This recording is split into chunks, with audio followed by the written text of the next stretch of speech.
Hello my fellow kid, welcome back to the channel and welcome to another unit analysis video. In actuality, the last unit analysis video of our current roster of units, which only took me exactly 1 year to get through. So hopefully we don't get too many new ones in wave 2. In this week's video, we'll be taking a look at the one, the only, Uthar the Destined. Or should I say the goated? Let's find out.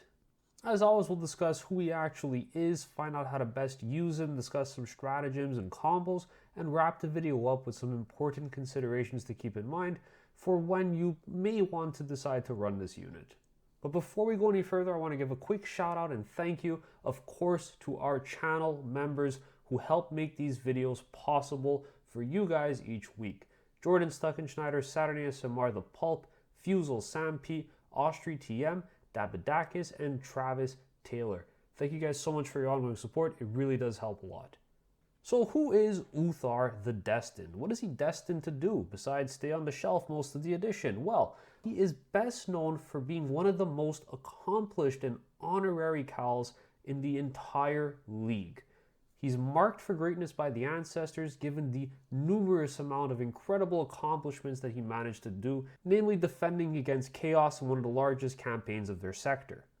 Now the lore is one thing, but on the table, I made a little joke earlier, and unfortunately, that's because he hasn't really been all that great so far this edition.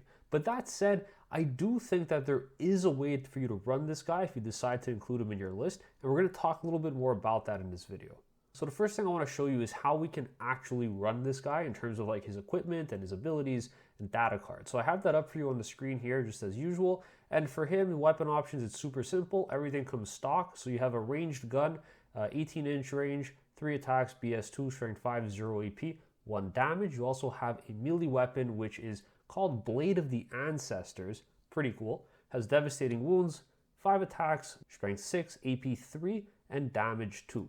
So a pretty interesting weapon profile actually, and like quite decent. In terms of his actual stat line, he has movement speed 5, toughness 5, 3 up base save, 5 wounds, leadership 7, and OC 1. Now, he has a few abilities on his data card. The first one, which is actually quite interesting, is Ancestral Fortune. And what this does is once per turn, you can change one hit roll or wound roll made for this model to an unmodified 6. What that means is you could effectively proc the devastating wounds on one of your weapon profiles for free. The second ability that he has is called the Destined, and each time an attack is allocated to Uthar, you change the damage characteristic of that attack to 1.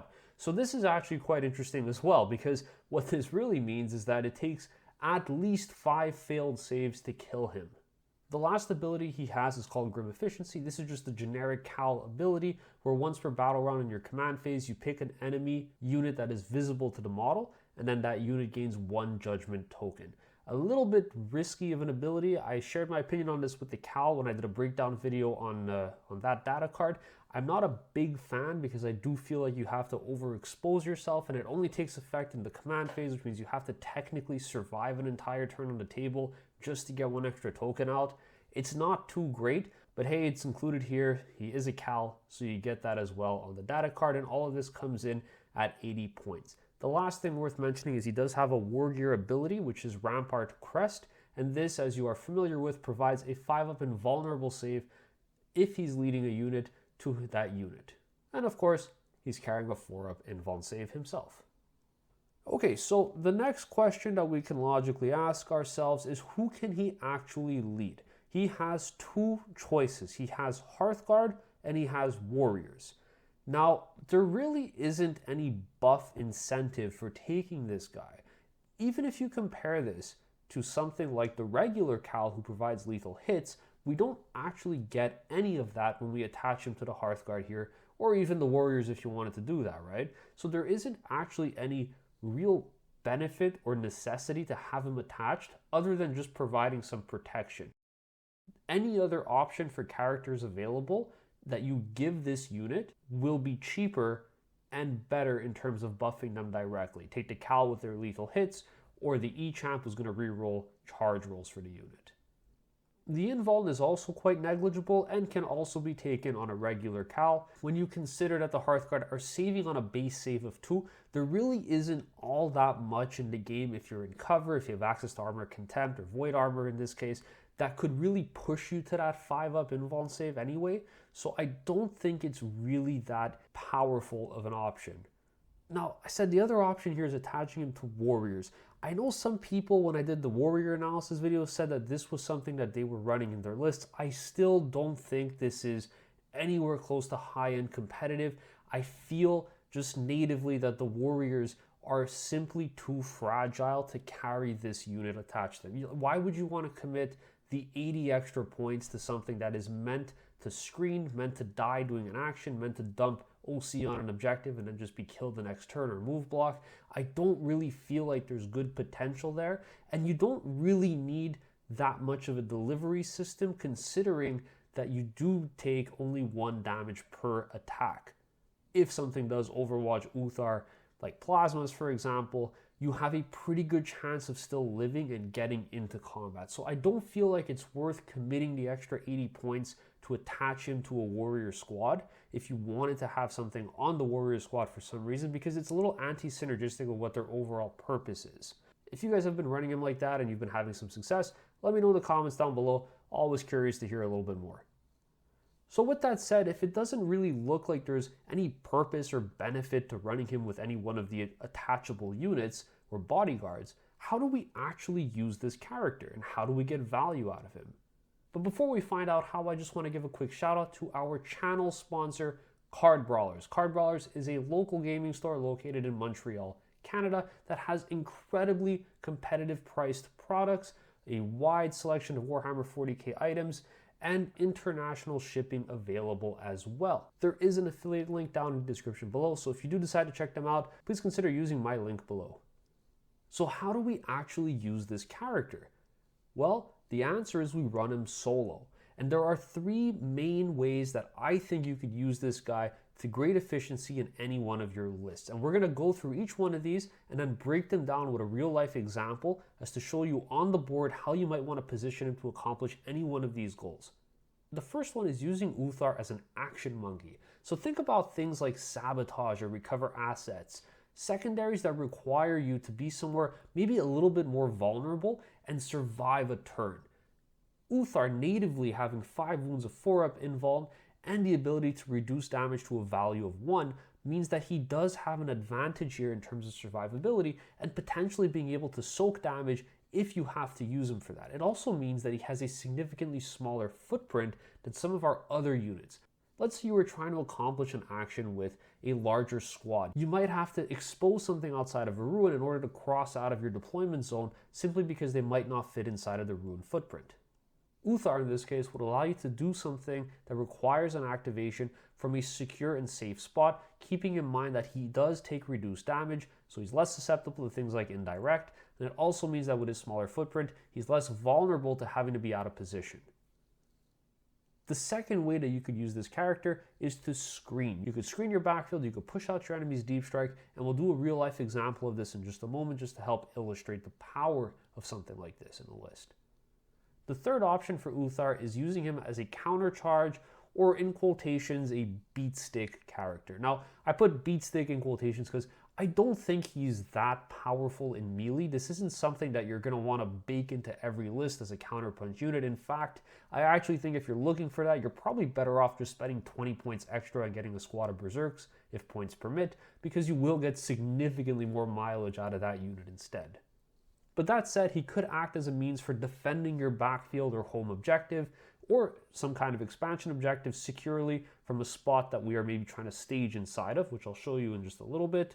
And he's also token agnostic in the sense that he is hitting on 2s, he has devs, and he could flip one of his wound rolls to a 6 automatically, triggering the dev. So you don't really need to rely too much on tokens to get this guy to provide value for you in melee. But again, there probably are better options for this.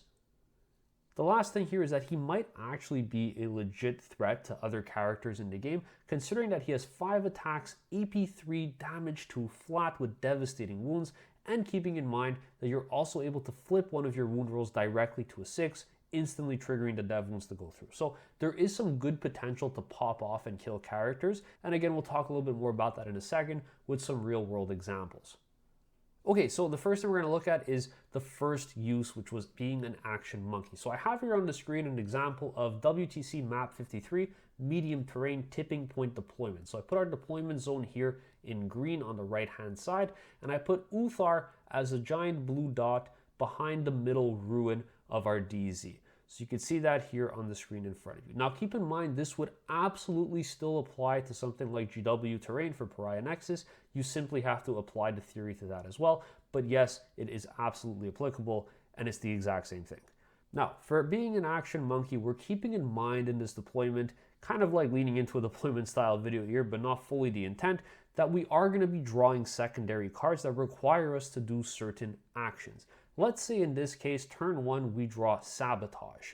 Where do we go? What can we actually do to get this secondary? For those of you unfamiliar, this secondary requires you to do an action inside of a terrain feature while the model is outside of your deployment zone. So looking at the picture on the screen here, there really aren't that many places for us turn one that we could do this super safely. We would have to push out and expose ourselves a little bit no matter what option we choose. If we go for the most northern ruin, we are inside of our opponent's firing lane.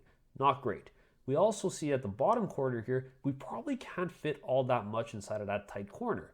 Again, the only other option really is the expansion objective marker that we see at the bottom right corner, but that again requires us to commit a unit out and potentially initiate a trade. With Uthar, we actually have a really nice spot here right next to where he's located that would allow us to simply walk up with our 5-inch move, stand inside that ruin outside of our deployment zone, and complete the action safely. It's a small pocket that probably not a whole unit otherwise would be able to fit inside of, and it also means that Sagittars wouldn't be able to do this securely as well. With Uthar, we're pretty reliably able to get this and survive a whole turn critically to accomplish this secondary. The second example is screening. So again here, same deployment, same map. I have Uthar in the exact same spot because I actually do think this is a pretty good spot for him to be in, and we'll talk about that more in a second. But from here, what this allows us to do is just this one model that we have provides such a significant boom to our backfield screening. Look at this. I put it here on the screen for you. It's approximate. It looks like it's about 9 inches from where that base is, but we get so much protection, so much area denial off of this one model standing here that it permits us to send some of our other units somewhere else and not need to be concerned about something deep striking in this area. So again, the yellow here is just representing the entire sphere of area that we are blocking out with that 9-inch limitation around deep striking. So by putting Uthar here in this spot, we block out effectively half of our deployment zone without any need to screen in this region, as long as Uthar remains somewhere in proximity. And for that last example, the countercharge, the beat stick, here we have Uthar who's staged in his spot that we had set up in that first slide when we were talking about doing sabotage or even recover assets. So here we have him set up the stage over here, and I think this is quite a nice spot for Uthar depending on the matchup, of course, because it means that you have range on two different objectives. You could either protect your expansion objective, so push out there and try to trade into something, or you could return and go towards your backfield if you had to reinforce that side as well. You do have options and flexibility by being here. So this is just one example of how you can use this guy to accomplish multiple different goals. Just by being in this spot, we have access to two secondaries right out the gate that we could accomplish very safely and securely with this character without worrying about them failing. We also are screening our deployment zone, and we're also posing as a threat to our opponent for coming onto our expansion or pushing into our backfield. So I guess looking back at that data card, how would we categorize this unit if we were including him in our list? I personally think that the best case, the best use case for this character is running him as a utility piece. It looks like through these examples, he provides a ton of potential value for 80 points at just being able to screen our backfield, screen out and push deep strikes away, and pressure objectives if we need him to, while also being able to do secondaries for us pretty reliably and securely without having to fear him dying in the same turn. Now with that said, there are some pretty significant negatives to running this guy in your list. So we will talk about those in a second as well. But before we get too ahead, I do want to say that there are two stratagems that I think would really provide some good value to this unit as well. And the first one is going to be Warrior's Pride. So Warrior's Pride increases your AP and melee based on the number of tokens that your opponent has. Now, we did say that Uthar is pretty token agnostic in the sense that he doesn't really need any. Since he's hitting on 2s, he has dev wounds, and he's going to be wounding most infantry on 3s anyway. But you can bump that up to a 2 if you have 2 tokens on a target. So you'll be hitting on 2s, wounding on 2s, and then you'll also have access to your devs, which is pretty powerful. So if you pop Warrior's Pride and they do have 2 tokens on them, you're effectively AP 5. So a lot of profiles in the game will simply not have a save against Uthar, considering that there are some instances where you just need to ensure that you get a little bit of damage through. Warrior's Pride with the devastating wounds pop that you get for free by flipping a dice to a 6 means you pretty reliably will get to inflict 4 damage to something. The other stratagem that I think is actually pretty interesting with Uthar, if you do want to use him as like a beat stick or even as an assassin in this case, would be Epic Challenge. So Epic Challenge allows you in the fight phase to pick a character, and then when you're attacking a unit in engagement range, you can have your attacks become precision instead. And this means that you can allocate them to the enemy character instead of the bodyguard unit. When we consider that these attacks are damage 2 flat with dev wounds and one can automatically become a devastating wound as well, I think there's actually a pretty compelling argument to using this stratagem if you are in a situation that would permit it. There's a pretty decent chance that you'll be able to kill any 4 wound model in the game, or potentially punch up into things that might be a little stronger, a little bit scarier, like Chaos Lords. Now, all that said, I'm not trying to say Uthar is this incredible unit that people need to absolutely run in their list, and the biggest reason for that is because there are significantly cheaper alternatives available. Why would you want to spend 80 points on this when you could pay 60 points for an E-Champ instead, who is pretty durable, he is cheaper, he hits like a truck, he could punch into vehicles as well pretty nicely, and provides mortal wounds. Another alternative choice here would be the Brokir Ironmaster. Now the Brokir Ironmaster comes in at 65 points, so a little bit more expensive than the E-Champ, quite significantly cheaper than Uthar.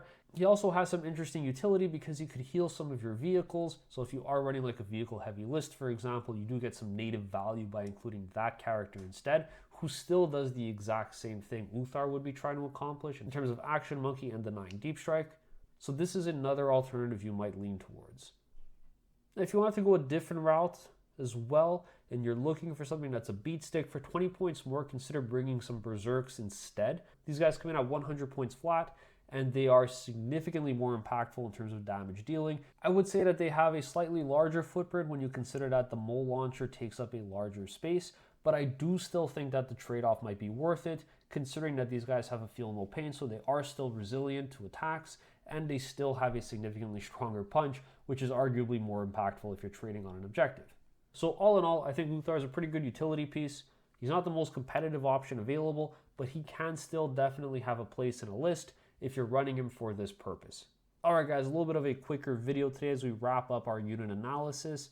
I did have a lot of fun talking about some of the tactics here, so I do think the next thing we will be exploring are some quick tactics videos. I know deployment is something a lot of people have been asking for, so we could definitely make a video on that and go into a little bit more detail how you could approach your games and set yourself up for success.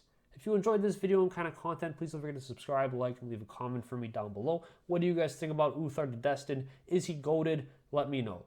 And of course, a quick thank you, of course, to our channel members and our sponsor, Card Brawlers, for helping to make these videos possible. If you want to learn a little bit more about the Leagues of Votann, consider joining our Discord server free of charge down in the description below, where you can join a like-minded community of fellow kin. Talk tactics, share photos, and even get your models featured in my weekly videos. Thanks so much for watching, and I'll catch you all in the next one.